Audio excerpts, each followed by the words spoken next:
recording. Button, who's got the button? It's over there. Oh, wonderful. That's from a little movie called Willy Wonka and the Chocolate Factory. Remember that film with Gene Wilder? I do. Why do you bring it up? Every time I hear button, who's got the button? It's in the movie. He says, it's over there. Charlie goes, it's over there. Who said button? Willy Wonka. I mean, right now, who brought that up? You just said it randomly. No, you said button, pushing the button or whatever. We're live. Oh, okay. Gotcha. Yeah. Don't question me. Before we start recording. I don't remember saying that. That's why I was confused. Oh, that's all right. That's fine. All right. Let's do a theme song, shall we? There's a method to my insanity. We're doing 85. We don't have an intro. Wordplay. Banana Hut in the concert truck. Violet blue. Lip knit the doo-snoo. Fucking. You're traveling to another dimension. When I die, I want to be high. Never worry, just bury me along with my currency. You're entering the Twilight Zone. Hey, yo.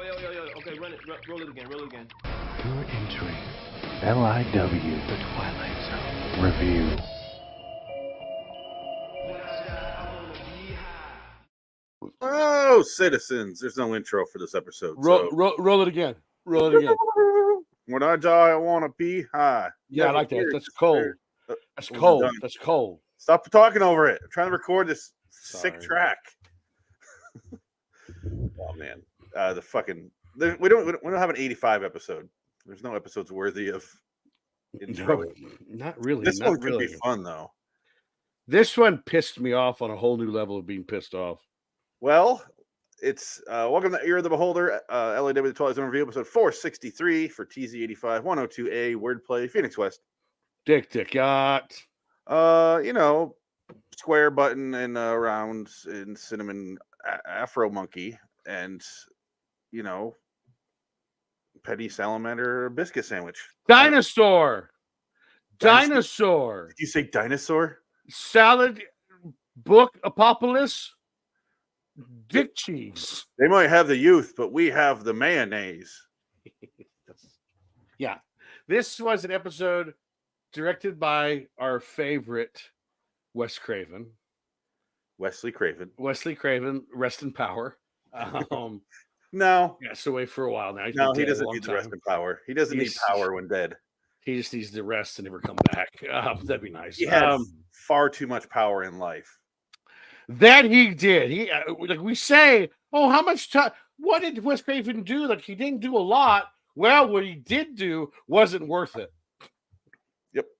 So honestly, probably a good thing that we didn't get more Wes Craven because we would have just got more mediocrity. Because that's what we got. Yeah, he was always kind of like the shittier John Carpenter. I feel like he gets more credit than John Carpenter. He does from the general audience. They both market themselves the same. They both put their names before the name of the movie. Master of Horror, John Carpenter. Master of Horror, Wes Craven. Yep. Master of Horror, Stephen King. The problem is John Carpenter never made those movies directed at teenagers. That was where he went wrong. Yes. But Wes Craven did. Maybe he thought Village of the Damned was about the teenage audience and it didn't quite work out for him. They love Superman. If I put Superman and Luke Skywalker and Savick from Star Trek 2 in a movie, that means I got him. Nearly 20 years after Superman's over. Oops. Yeah. About 2 weeks prior. 2 weeks prior to the being horribly spinal destruction from a horse fall. Literally months later, he was quadriplegic, which is really sad. Very sad. Was it? I think it was shortly thereafter. No, I mean sad. Was it sad? Oh, it was sad. I'll give you that much. It was the most famous thing he did. You'll believe a man can't walk. Yeah. Oh, too soon. I was always fascinated with that story simply because of him and that Joe Mantegna movie they did where he pretends to be in a wheelchair. Oh, that's right. Yes. Joe Mantegna stabs him in the leg and he doesn't flinch. Like, no, he gets dragged away. So when he became paralyzed, I was like, no, he's not. That's art imitating life. Yeah, it was crazy. This doesn't make any sense. So does that mean Tim Daly is going to be buried alive and get out and kill Jennifer Jason Leigh Yes. with the guy from Ghostbusters? Yes. Buried alive reference. Go see it on Hollywood is Dead. Oh man, what a good movie. That's a great movie. Yeah. Unlike this episode of 1985 TZ. Yeah. Okay, so I guess you said you're starting to say that you were pissed off by this one. Not pissed. It's just I was like, this is dumb. The guy, because basically it's Robert Klein, who's actually a world-renowned comedian, by the way. He's really good in this episode, actually. He's a good actor because he's been in other stuff. He's always been good and stuff. But I'm kind of disappointed because Robert Klein is actually a pretty good, like, orator. I guess that's the joke, because he lives in a world where the language is basically falling apart. He doesn't understand the world anymore because the vernacular of the world changes overnight. Like literally overnight it changes, and he can't understand why. It's just an odd. I don't understand the crux of the story and why that would be a story idea for a short like this. It was. I watched this right after we stopped recording last time we did a show. Oh wow, it's a long time ago. I was going to watch this, and I put it on. That's why I had to rewatch Satisfaction Guaranteed. I actually watched both of them again today, just a refresher. And I was doing something else, and they're kind of on. But I was like so fucking annoyed by wordplay. Yeah. And I, eating, and I watched the episodes, and I went out and eat my sushi, and I'm like, what the fuck was that? And I was like stewing in it for some reason. Then, I woke up and I didn't care. Tempura makes me happy. Why doesn't it make me happy tonight? Yeah. And then I watched it today, and I was like, I kind of like this. I kind of liked it the second time. Only because I wasn't pissed. I knew what to expect. Right. And I know it wasn't going to go anymore. I wouldn't say I was pissed. I would just say it's okay. It's just like if that's gonna be the twist of the episode, and at the end of the story, he's beginning to relearn how to speak. Yeah, because he doesn't want to be because with his child book, because his son is sick, and his son they have to take him to the hospital, and he's dealing with that, and he can't talk because he can't talk in that world because the wife can for some reason. He's not able to talk in this world anymore. Annie Potts. Yes. We got one. Yeah. Good old Annie I wish she had the attitude she did in Ghostbusters in this. Yes, exactly. And she should have just started saying lines from Ghostbusters. Because it would have made sense, because it would have been words that don't make sense in the show. Yeah. Ghostbusters. She had a perfect chance to use her catchphrase of Ghostbusters. What do you want? What do you want? I've quit better jobs than this. I love when Egon comes up from under her. Yeah. I collect spores and funguses. Did you see the new one? No, not yet. We're going next week. Wow, it's gonna be out of theaters by the time you go see it. It won't. It's bombing. It's not going to be in theaters for very much longer. They're just going to dump it on streaming. 1 more week. They're just going to dump it on streaming in 2 weeks. If that's what happens, that's what happens. I didn't see the last one in theaters either. Yeah, it's fine. I already missed the wave of being able to get stuff at AMC, like the bucket, but you can probably, like I said, this movie didn't do so well, so I'm sure they got lots of it left over. You can probably find it for cheap now. No, nobody went and saw the movie, but fanboys definitely. They bought the bucket. Yeah, they did. All their families went and saw fucking Kung Fu Panda 20. Can we have 2 for Kung Fu Panda, 1 for Dune, and can I have the Ghostbuster bucket? Yeah. That's pretty much what happened. Do you want the Dune worm fuck bucket? Yes. Put that on the side. Hey, we got 15 people watching us right now. Uh-huh. People, huh? People. Real people. You just gave them robo erections right there. Ooh. They call those people. You must accept us as your authority. Max Headroom. What's your show? Love your show. Thank you, Matt Fuhrer. Let me play. You almost had that the sounds of the dead on your program here. I want to smoke a J and watch some Twilight Zone, man. Write a song. Here's the first sign something's wrong. You said encyclopedia. No. Yeah, I know. That's quite a few for a small dog like an encyclopedia. But Ginger came through like a champ. You said encyclopedia. Yeah. Ginger is an encyclopedia? Last time I looked, she was. Well, you knew that, Bill. Come on, give me a break, will you? I thought you were talking about her shits. I think it was a dog breed, but yeah. The dog, oh man, last night left an encyclopedia on the floor. It was huge. Oh, here's the mayonnaise one. Yeah. I do like, part of the reason I liked it more the second time is because I had the headphones on and I had it cranked up. And I realized there's always people talking in the background. Right. It's slowly hitting. And you hear it. Right. Yeah. I appreciated the episode more. And then, like, when they're in the airport later, or no, sorry, the hospital. Right. Yeah. You can hear the nurses over the PA system just talking their nonsense. And it was kind of fun to listen to. Yeah. It's all gibberish. Yeah. Yeah. I noticed. It's fun. You know, I don't know. It could have been better, I guess. I don't know. Oh, yeah. No, it's not good. I'll give it a 6 because of the second time I watched it. But right, first time I gave it 4. Yeah, but I watched it. I appreciate the Robert Klein and yeah, that's an interesting couple. I never thought I'd see together. It's true. I wouldn't even think to put them together, honestly. Wes, who do you want for the stars of this episode? Robert Klein and Annie Potts. Wow. That's out of nowhere. Robert Downey Sr. is in this episode as well. Is he? Yeah, according to this. Is it? Oh, wow. Only time can give you mayonnaise. Yes, I mean mayonnaise. Yeah, this is part A of part B is Dreams for Sale. Part C is Chameleon. Oh, Chameleon. Isn't that the one with the alien? I believe so. That's Dreams for Sale was a woman finds that her idyllic picnic may not be what it seems. Yes, that's the one where she's in the dream on the space station. I remember that one. I do not. It was the one with Meg Foster. Yeah, I remember Meg Foster, but it's that episode. You have a memory for this show. I do not. Unfortunately, I have a memory for this, and like anything important, fuck it. Yeah. Oh, here's the guy asking for advice for Dinosaur. Yes. First girl out for Dinosaur, huh? That's right. Dinosaur? Uh-huh. Wait a minute. You're saying dinosaur? Yeah. I'll see you guys down there. Okay. What is this, some sort of new wave expression? I want to see this done with the real words and just see how stupid it looks. Lunch? Right. You're talking. Yeah. You're saying lunch? Yeah. You're going to take 2 women out for lunch and just see how tedious it is. Well, that is odd because you don't take a woman out to lunch, you do dinner or breakfast. You don't take her out to lunch. It's weird actually, no matter what, he's right. Yeah. How you gonna fuck her during Dinosaur? Yeah. The sun's still up during Dinosaur.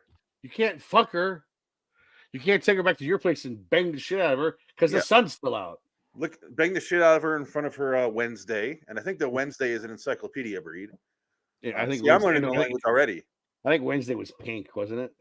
No, Wednesday was the dog. That's when he's in the book. Oh, was it a dog? Okay. The book was lunch. Or, sorry, the color was.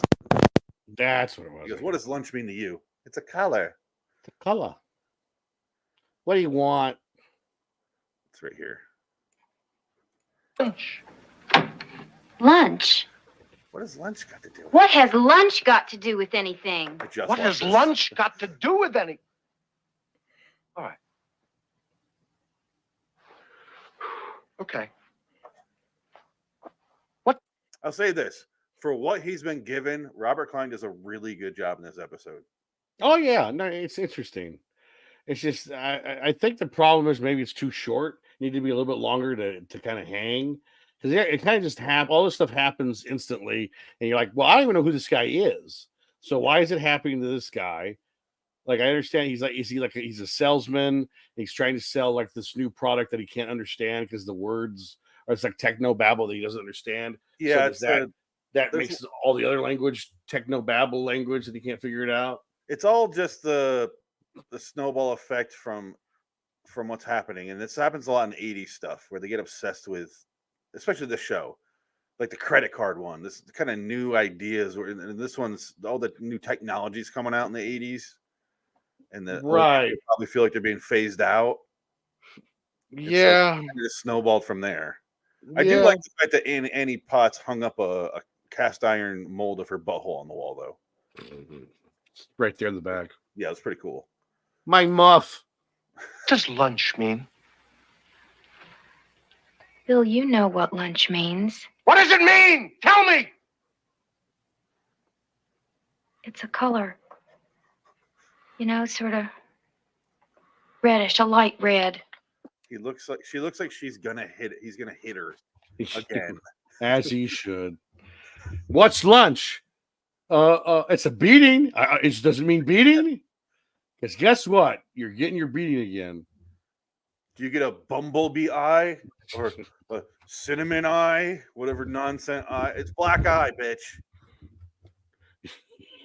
I gotta go give you a black eye, you fucking cunt. This is the scene where he comes in. It's Melissa's son. And then He's burning up.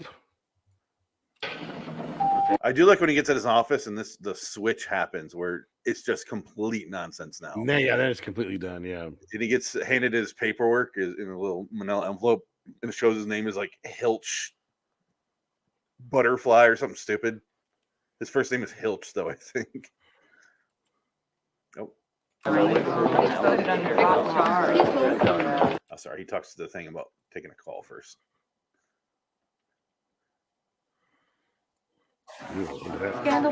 Sure, Mr. Thunder. Timid Waffle. Is that Mia Sarah? No, Timid Waffle, Dick. Timid Waffle. Here's the manila envelope. What is she wearing? Now I remember that outfit. Those were the good old days. Fine, you capital.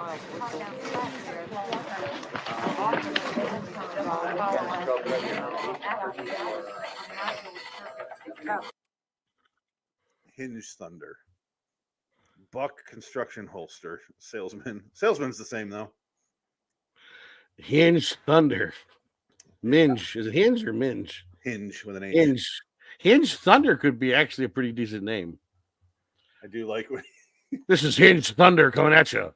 So this is the scene I liked the second time around a lot because I was picturing myself in this scenario when he picks up the phone and just like, here's nonsense. And he's like, yep. I'm done. Like, my life's over. I literally can't do anything now. I'm going to put a bullet in my face. It's not just not understanding the language. You know how much harder it would be to relearn? Yeah. If the words just swap around? Yeah. That'd be so much harder. Like, you'd rather just start from, I'm going to move to France and learn French because I can't do this. Oh, my God. You can't even, oh, man. Fuck this. I'm moving my family at this point. Yeah, but your family talks that way. Yeah, we're going to learn a new language all together. They don't want. They already know the language. Butterfly toxic cheesecake. Hinge, big touch to zoom this carload whistle. Use Metro Panther call, Blade. Hinge. What is this woman screaming in the back? Yeah, what is? I just saw that. I just noticed that. That's scary as shit. It's the third time going through. I didn't see that till now. Is that one of Wes Craven's personal paintings that he's puts in the background? It's night gallery painting. Yeah, you even got like a cleavage in there. That's kind of creepy. You don't hang cleavage up in an office.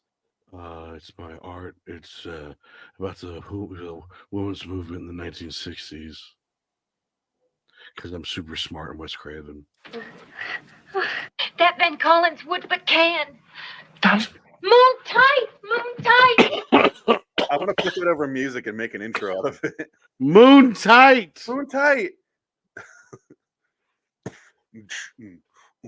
Moon tight. Boondoggle. Moon tight. Mr. Hinge. Yeah. Not a good episode, really. I don't know. What do you give it? I give probably a 5. Yeah. It's just, I mean, I don't. I'm not trying to say that the performances are bad. I just say it's the concept itself. I think I need just more time with it to gestate because it kind of just happens in an instant and like everything goes to hell in a handbasket so fast that I just don't know why. Yeah, this is Wednesday. Wow. Yeah, I always say I like if it's good and doesn't explain what's going on. In a Twilight Zone episode though, I don't know. I kind of want a little explanation. Well, on top of that, because at first it was like progressively getting worse, as in 1 or 2 words out of 5 were bad, and then all of a sudden all of them become they all become gibberish. So it's like, okay, fine, it's all gibberish, but does that mean it's going to continue to be gibberish, like even more gibberish as time goes on? Because how much worse can it get? Yeah, it's already pretty fucking bad. It could get real bad. It could just It's as like soon as he learns yeah. this, it could just switch again. Well, that's what I mean. It's like, and then it goes back to normal. He's like, what the fuck? No, you meant to say una taco. Yeah. That means frustration.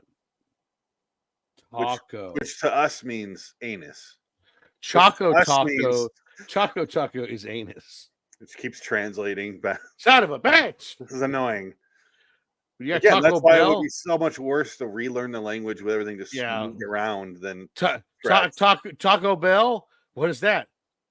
Taco Bell. It means oral exam or your anal exam. Oh, fuck me. At least that one's easy to remember. I can remember that one. That makes sense. It makes sense. I can associate that. I can shit out my mouth. That's fine. I would create a legend, which each word I know compared to the new one, and then give it right. to be like, I'm not learning. You learn. Right. Yeah. Like, fuck this. Fuck you. You learn. I'm making money outside the home. I'm sitting here. I'm just going to unexplainably sick child. I want you to sell your body to make money for the family now, woman. That's your job. You got to wear the Janine wig. What do you want? Man, but why would the B story of his child being violently ill having to go to the hospital? Well, that's why it gets I feel like that's the only human part of this episode that makes sense is he has to learn for his son because his son, almost lost his son. So now he's like, oh shit, I need to learn this language to live and protect him, blah, blah, blah. I guess, yeah. It gives it that familiar connection. I thought it was kind of like my child's dead, but or my child's alive, but I'm so grateful I don't even care about this language thing anymore. Yeah. I learned to appreciate the good things. All right, blah, blah, blah. All right, let's hear the outro and get out of here. 1729. A question trembles in the silence. Why did this remarkable thing happen to this perfectly ordinary man? Wednesday.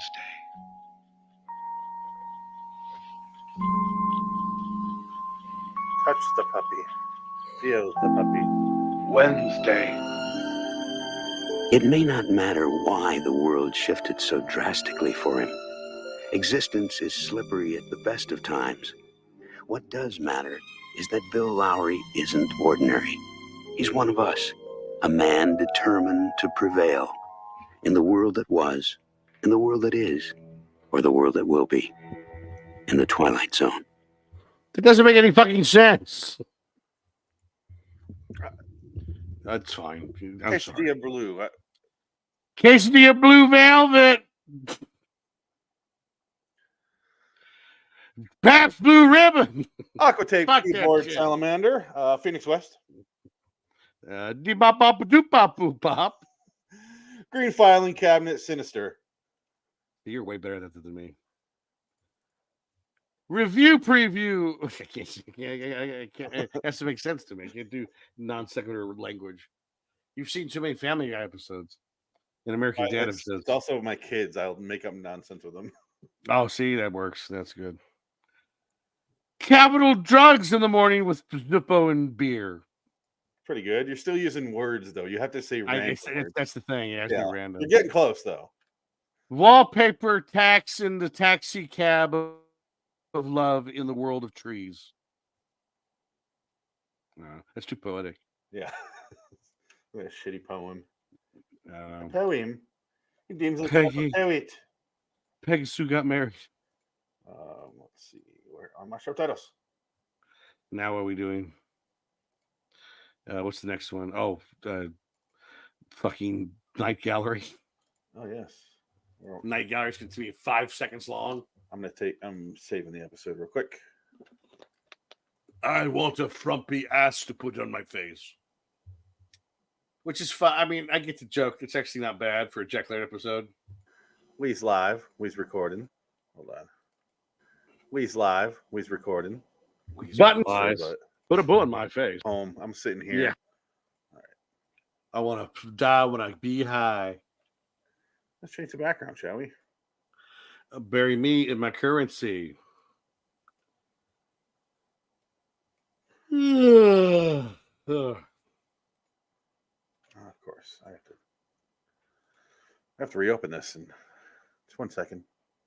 Well, I went to our friend of the family was having a big garage sale today. We had no idea what was going on. So I was just driving. I saw, there's a garage sale. I told my dad, hey, go check out this garage sale. Sure.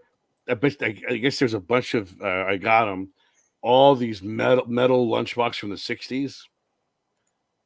And he had with a thermos in them still. So they're worth some decent money.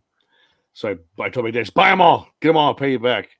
And I got some that are worth $200, some worth $150. I was like, holy shit. And he got them for like $10 to $20 a piece. I was like, yeah, that works. Fucking ain't right. I'll try to sell them all. What shows were they? Addams Family cartoon. There was Peanuts. There was a H.P. Huffin' stuff. Oh, really? There was a Road Runner. The Road Runner with a thermos. That one goes for like $200 online, and this was in better shape. I had a Peanuts one. I had a Fat Albert, Bill Cosby's Fat Albert metal lunchbox with a thermos. I had a what was the other one? That was the hot thermos talk here on here in our podcast. If you're into metal lunchboxes, you have to come to the right place. Metal lunchboxes from the 60s with the thermos inside.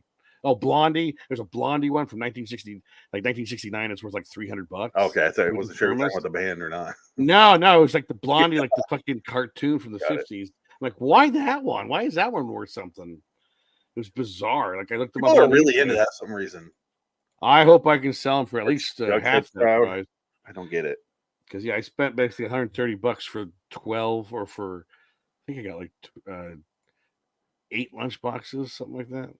Maybe 10, 12 lunch boxes. I can't remember. It was a decent amount, and they were good ones. So it's like I could probably flip them and make money.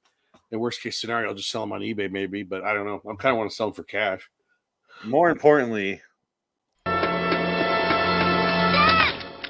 Don't you see what's happening here? They're fattening us up so they can eat us.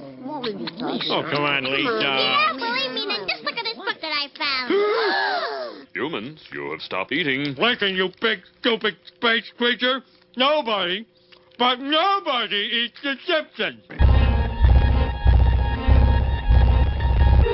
Bordering in Wonderland, the Twilight Zone review. They thought we were going to eat them.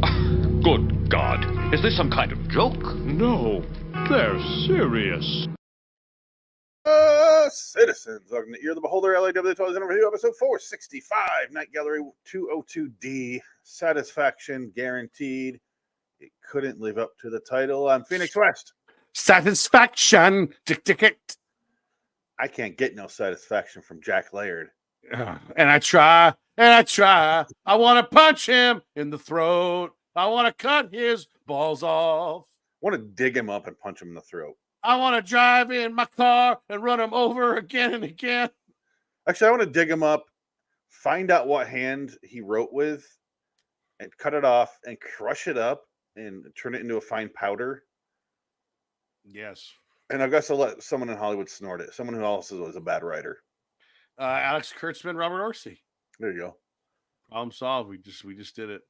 Maybe they'll get much worse or better. I don't know. I don't they care. will no, I hope they just die. They just immediately die. I just hope they immediately die. Then that's the end of it. That'd be fair. No more of their pain and culture. Well, Dick, we started watching this episode. You hadn't seen it.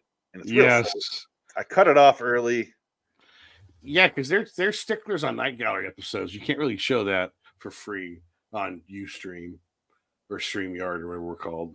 Well, can you synopsize what you've seen so far? Yeah, we have a great character actor, Victor Borga. I think it's Victor Borga. A good character actor. He's in a bunch of stuff. And he's in it. Borno, that's right. Yeah, he's in the office with this woman looking for a secretary or some kind of. She's looking for somebody. They're all like beautiful women. one after another comes in. Goes, that's not working for me. I don't think so. Oh, I don't know about that one. Oh, and then the next one comes in. This third lady comes in, and she's like frumpy, giant ass, and kind of chubby, but not really. I mean, she's really not like. I mean, I guess she's Hollywood ugly, but I don't know. If I saw her in the street, I wouldn't like pull over and mock her for being unattractive. It's not like, I mean, I don't know. I'm not going to belittle a person for their looks, but like this is Hollywood. So I guess this is the equivalent of ugly. It's like Matt Damon being fat in air. Like it's that equivalence. Because, Matt Damon in a fat suit, meaning he has like a little belly that's like this big. Yeah, he has I work in an office belly. Yes. All right. So your takeaway is he just wants the fat lady? Yes, he wants the fat, ugly, gross foreign lady. And without further ado, the rest of this episode. No one else available. He's going to make her. The girl's name, the woman's name is Mrs. Mount. Yeah. I want to mount these girls, Mrs. Mount. You're forgetting the little Jack Laird. I know. He's going to make her a suit or something. Nope. Makes sense. Right? That makes no sense at all. Does she not? It raises so many questions, and it wasn't funny. No. Dun, dun, dun, dun, dun, dun.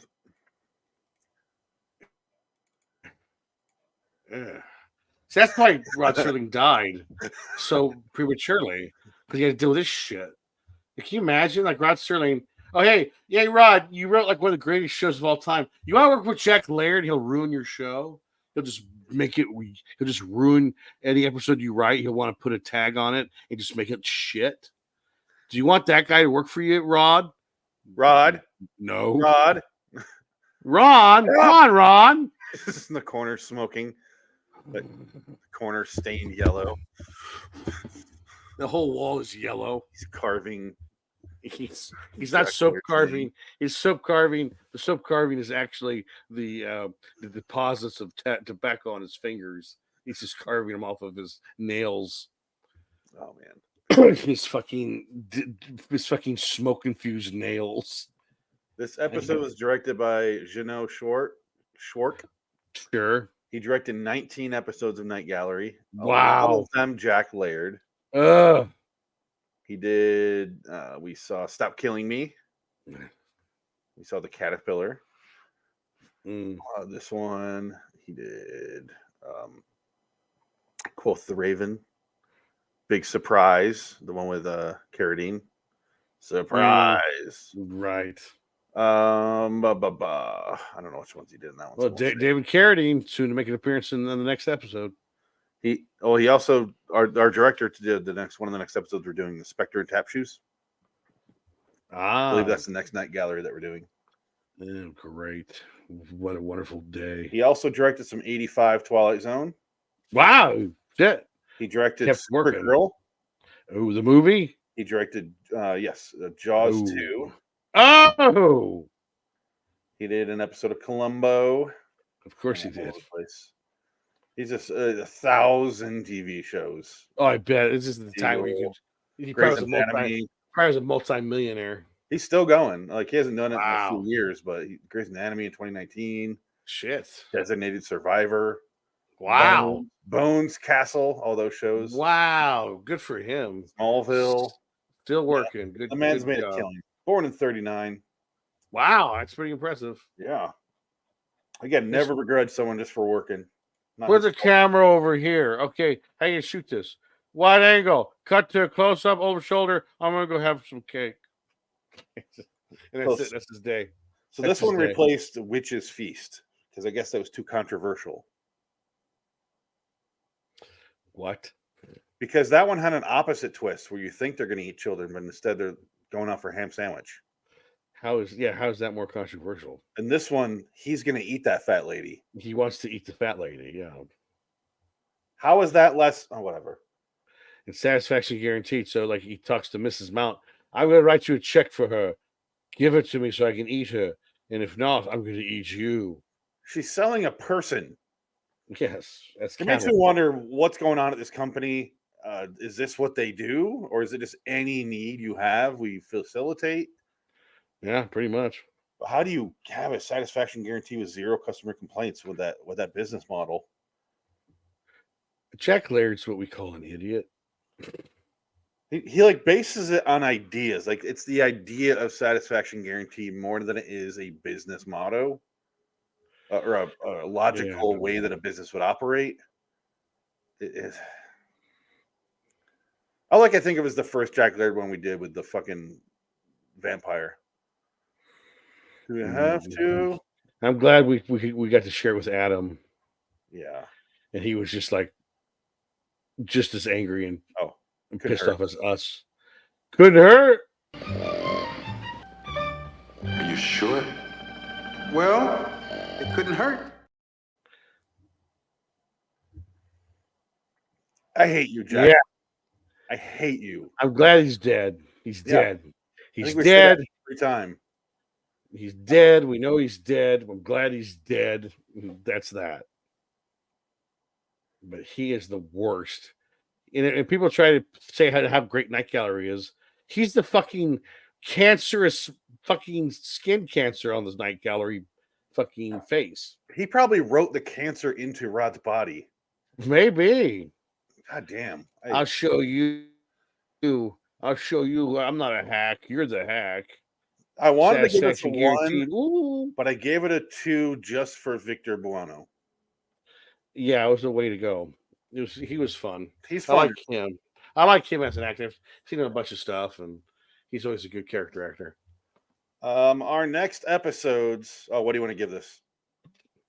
Fucking 2. Yeah. Fuck you. I'll give you 2. Fucking you. Yeah. I got 4 episodes coming up. TZ85, Mr. Beavis Redux. Oh God, no. TZ85, The Man in the Bottle Redux. Mr. Beavis is a comedy, isn't it? Yes. TZ89, I Dream of Jeannie Redux. What? Yeah, we're doing the Genie ones. No. And then TZ85 Nightcrawlers, which with Jake Gyllenhaal. 104. Let's see what that one is. Nightcrawlers is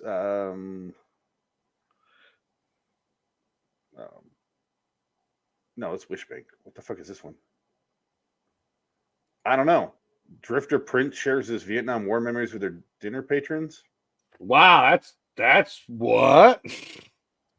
I don't know. But it's right after one that says shopper Janice Hammond buys an antique oil lamp that can grant wishes. Maybe that's what I was going for there. Sure. Yeah. Must be connected to something.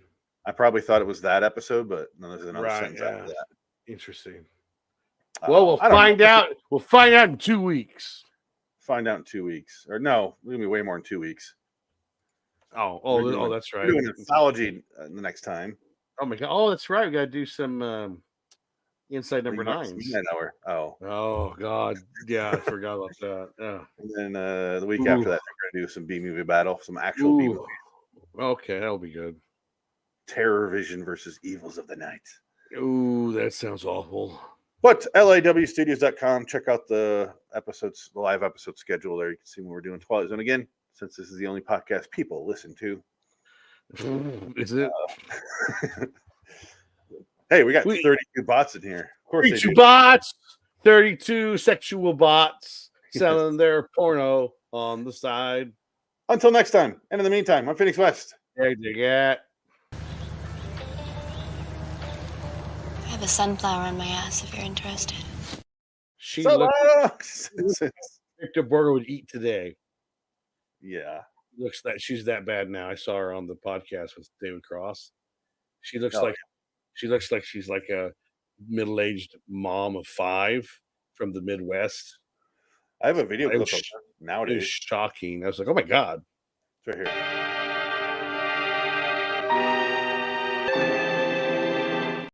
It's a trap. Yeah, good old Admiral Akbar. Bye. Sorry, David Cross and Amber. No, it's fine. We love the show.